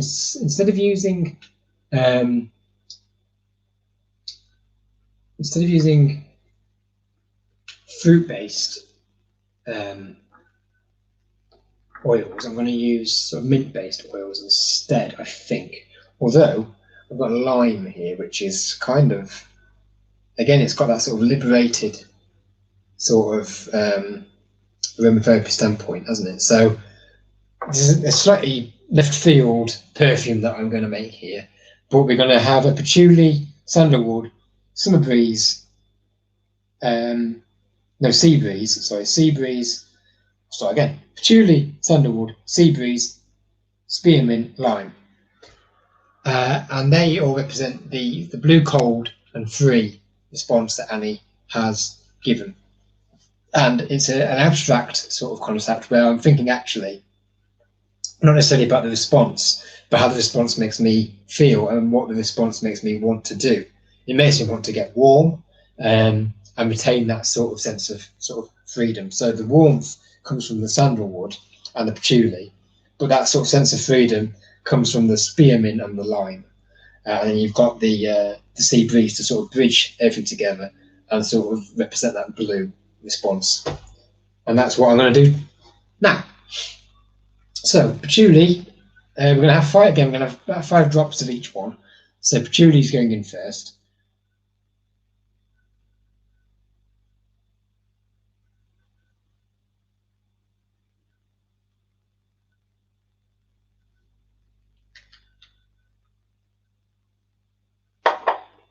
Oh, I haven't put that there yet. Put that. Then the sandalwood, which is not used today. Nothing.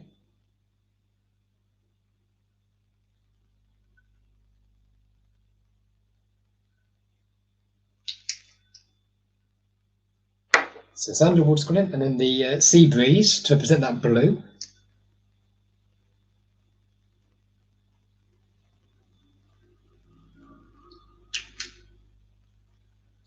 And the spearmint and lime that give you that sort of freeing quality from the aromatherapy context again. Spearmint, I love the smell of spearmint. I don't use it as much as I should do, really. It's quite a tricky one to use, I guess.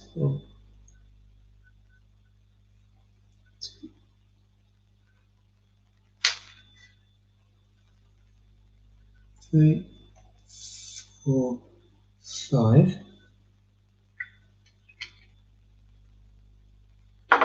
And the lime. So yes, quite a left field, abstract sort of response to what the 3 words given. 1, 2, 3, 4, 5. So Annie, if you're watching, either live or not, your response was blue, cold, and free. That was your 3 words. And in a rather abstract sort of roundabout way, I've got the lime and the spearmint to sort of represent that idea of freedom from an aromatherapy context. I've also used sandalwood and patchouli because I thought more about how the idea of blue and cold made me feel more than anything else. So I used warming scents in order to sort of respond to that. And the whole thing has been bridged by sea breeze, which is more literally sort of associated with the colour blue. That's my response to your 3 words. So thank you very much for providing the 3 words. I've finished the perfume off now. Here's the alcohol going in.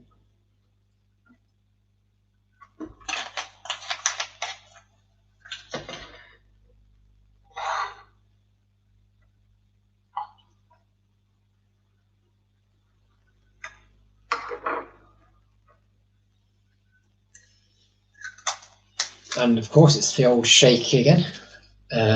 2 minutes normally, but I'll just give it a quick one, just for the purposes of this. And Annie, I will label your perfume, pop your name on it, and also the ingredients.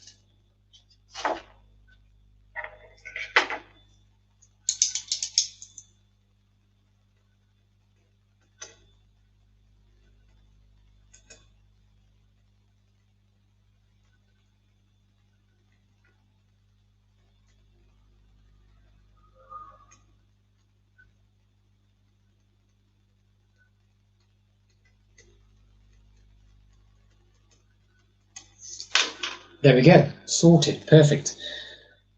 Where's the perfume I said? Annie, there you go. That is your perfume created. I'm sorry I put that label incredibly wonky, but there we are. Perfect. Annie, thank you very much for your response. Fantastic. A slightly more unusual response compared to the rest. Well, compared to some of the different ones at least. So it was a bit more of a challenge than some of them, but that was good. That's a good thing. I'll just, as ever, clean up a little bit.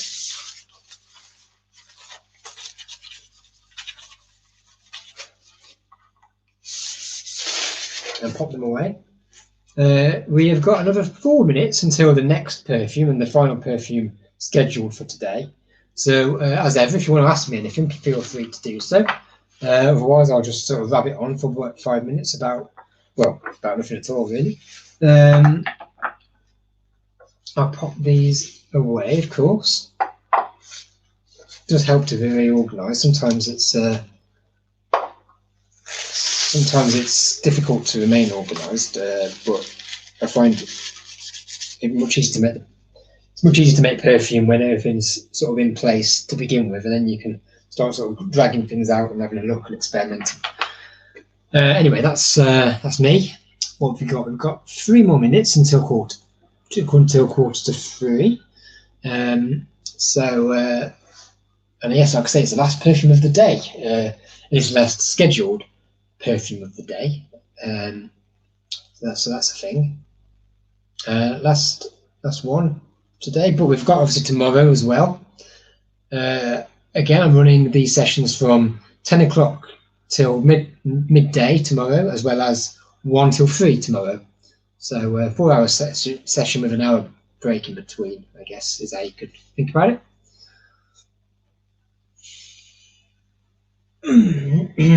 Yes.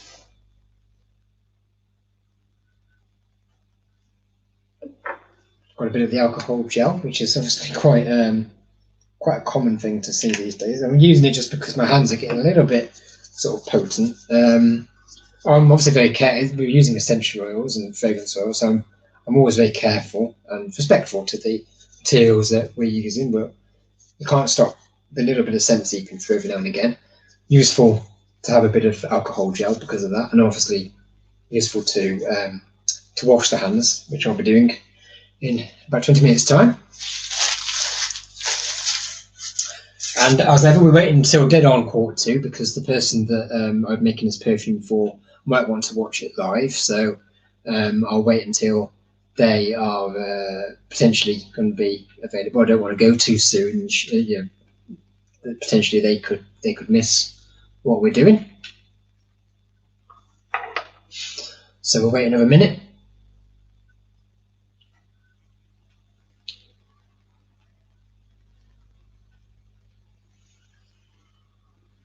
But thank you for anybody that's joining or has joined. It's been great to have people actually engaging with the process as it's happening, because I didn't know what to expect. So it's nice to have quite a consistent number of people across the 2 hours.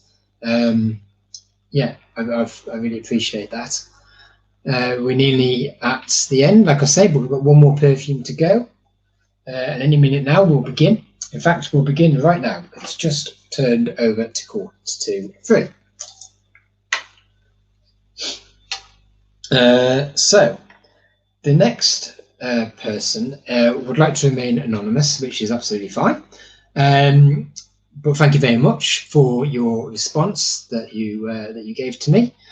And the response that they gave was arcades, ice cream, and beach. Which, actually, looking at it, I think that was what I said, wasn't it, about the 3 words that made me think of holidays earlier in the session. Like I was saying earlier, I've not really looked at these responses because I wanted it to be as spontaneous as possible. So I didn't read that before my response, but I think it's pretty much the same. Anyway, thank you very much for your response. Arcades, ice cream, and beach is the 3 words that I've got to work with to create a perfume. Obviously, so we've got ice cream you can kind of play quite loose and fast with because of all the flavors that are involved, but also maybe try and think about how ice cream makes you feel. And it kind of makes you feel quite happy, doesn't it? So maybe some joyful sort of sense in there. Arcade is going to be quite a tricky one, although intuitively what I want to do with that is use fragrance oils, so synthetic oils, in order to sort of evoke the idea that, you know, you've got that kind of man-made sort of surrounding that's around you when you're in the arcades. So I've got two fragrance oils. One of them is apple and one of them is raspberry. And actually thinking about it, they're not bad choices for the ice cream either.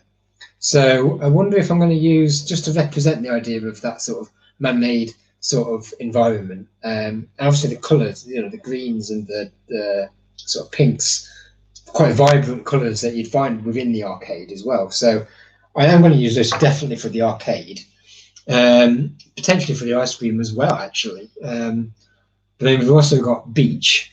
And beach, again, you can play quite loose and fast with the idea of a beach. Beach is relaxing. A beach makes you feel happy. A beach, what does a beach do? You can walk on the beach. Again, we've got that relaxing sort of idea that's come into focus again. Let's think, what else can we use? Arcades. I think arcades is done. I think arcades with those two, I think that's good. I sort of feel like I want to use something else for ice cream, even though they'd be good for ice cream. We haven't really got anything like chocolate or anything like that. Oh, we've got honey. No. Before I was talking to you about this fragrance oil honey, and it is very sweet. And it doesn't actually smell particularly like honey. It just smells quite generic, sort of sweet food sort of smell. So I wonder if that is actually a useful one to use. Yeah, actually, now that I've had another whiff of it, I think I will use that. So the honey is what we're going to sort of represent ice cream arcades with, as it's a fragrance oil again, so it's more representational than anything else. So it just sort of leaves us with beach, really. I'm tempted to use liang liang, actually, because it's a very, very sort of subtle kind of, it's a very sort of relaxing, sort of wind down sort of quite smell, if that makes sense. And we're already using quite abstract fragrances anyway. So I think I'm going to go for a relatively abstract response to the 3 words used. So we've got the arcades, which is a sort of quite synthetic environment anyway. So we've got synthetic fragrances like green apple, raspberry, and honey. They also were used to address the idea of ice cream. And then beach, in an abstract way, is going to be used. It's going to be made using the liang liang to sort of evoke the feeling of just being relaxed and sort of gentle sort of strolls along the beach. That kind of experience. Yeah, fantastic. Right, here we go. When I first read the word arcades, I didn't know what to think in terms of what to use, but actually came together quite quickly, which is great. So, as ever, we are going to add our oils directly into the bottle. We're going to start with the liang liang. If I remember rightly, the liang liang takes a little bit of time to come out, so bear with us.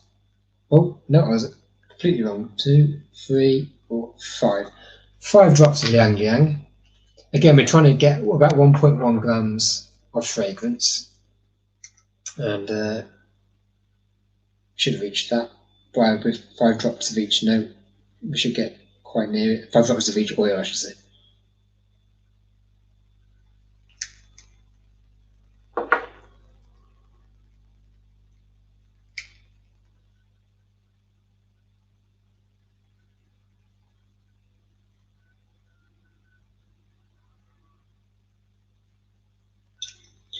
Five drops of the green apple and 5 drops of the raspberry.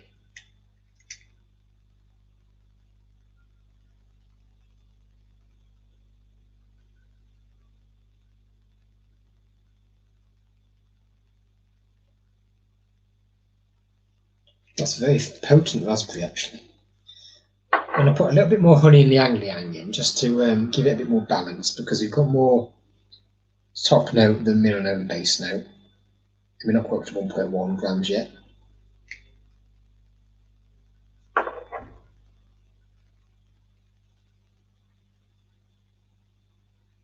There we go. There we are. That's done then. That's the liang liang representing the sort of how you feel about being on a beach. The honey is evocative of ice cream because it's a very sweet synthetic compound, this one.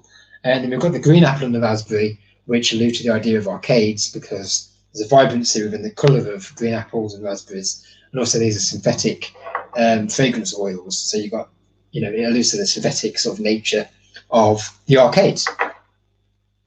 Fantastic. So that is the fragrance completed. As ever, we are going to add the perfumer's alcohol to dilute everything.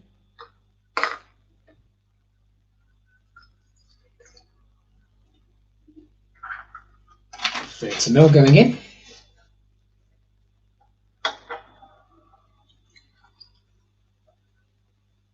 Fab. Ooh. And then the lid screwed on, and 2 minutes of shaking that I'm not going to do on camera because it's boring, but I will do it off camera. And there we have it. We have made the final perfume of the day, unless somebody wants to quickly ask me to make a perfume based on 3 words to do with holidays, then they can do in the chat area. Like if you're watching live, that is, of course. So we are going to not add the name, we're just going to put a nom. And then we're going to add the ingredients.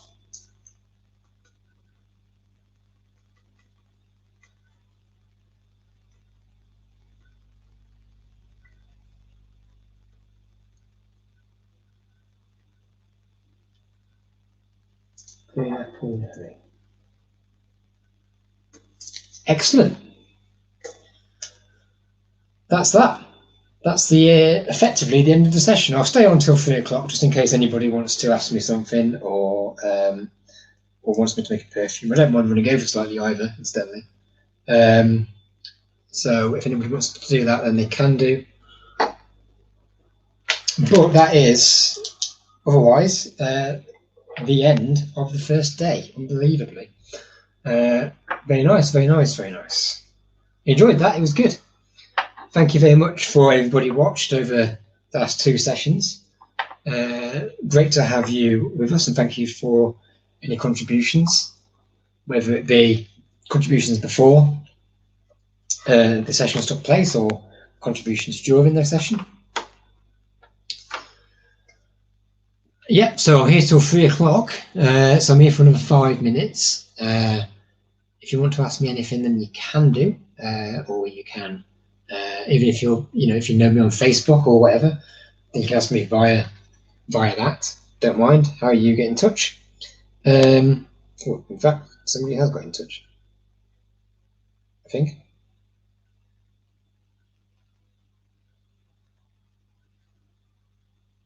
Nothing. What is your favourite smell? Has been asked by my mum, no less, on Facebook. My favourite smell, that's quite a difficult one, isn't it? Because there's just so many of them, really. In terms of the oils that I use, My favourite smell is black pepper, absolutely. I try to use it in everything, even stuff that doesn't really go with black pepper. There's something about just, I guess, the spicy. It's kind of got a certain sweetness to it, but it's obviously really spicy as well. So I guess that combination of sweet and spicy is what sort of draws me. But then when I'm eating, I like sweet food more than anything else. And like the smell of kind of like honey and chocolate and things like that are also stuff that I really like. In terms of going on a holiday, you know, things like the sea air and kind of that saltiness and kind of rugged sort of coastal sort of sense also appeal to me. If I was going to pin down a favourite smell, and then things like, you know, when you walk in a wood or something, you've got the sense of the kind of sense of moss and sort of rain and all that kind of thing. So there's a lot of different scents out there. Quite difficult to pin down, really. But I guess out of everything I've just said, I think it's probably going to be like that kind of sweet, kind of honey, sort of nectary sort of smell. I really like bees as well. Maybe that's one. But yeah, that kind of smell, because you've got that sort of sweetness, but there's a complexity to it, and especially with honey, because how bees sort of make honey, they, depending on the plants that they use and the plants that they sort of pollinate, honey can smell different because of that. So I quite like that about honey as well. So maybe that's why honey is one. Maybe that's why honey. Yeah, maybe it's honey. Maybe it's honey. But thanks, Mum, for your question. We've also got one here. Have you enjoyed your first day of ArtWaves? I have enjoyed my first day of ArtWaves. Obviously, it's not the first day that we expected when I applied to be in ArtWaves. We would have been in Bridlington doing this physically now, but actually it's been really nice because it's given everybody the opportunity to engage with the project compared to, you know, how they would have engaged if it was physical. It'd just be limited, I guess, to people in Bridlington or people that have come to see the festival, whereas here anybody could have joined in. So it's been nice, you know, it's been really nice to do that, and it's been quite interesting to get acquainted with the idea of live streaming and webcams and live chats and all that kind of thing as well. Sort of new sort of skills that I'm learning. So that's always fun. So yes, I have is the simple answer to the question there. Thank you very much. Yeah, brilliant. So it's kind of it, really. 2 more minutes. I will stay till 3 o'clock because, you know, why not? More of the same, of course, tomorrow, where I'll be delivering 2 more scented souvenir sessions. Looking forward to that. And yeah, it's been good. It's been good. Thank you for everybody for joining. Thank you for those still there now, even which is great. Yeah, happy to have done stuff. Feels good to be doing stuff as well. Actually, that's one of the things. It's obviously been the last 12 months. My sort of artistic output's been pretty low, even though we've opened an art gallery. Me and Sharon, my wife, have opened an art gallery here in Sheffield. Obviously, that's been sort of on and off because of lockdowns, etc.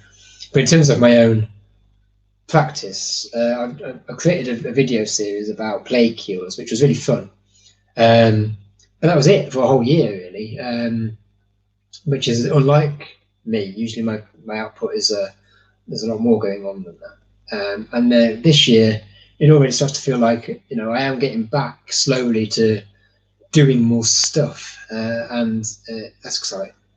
And it doesn't, you know, not just virtual stuff, but more sort of physical exhibition sort of stuff in the pipeline as well. So yeah, all good.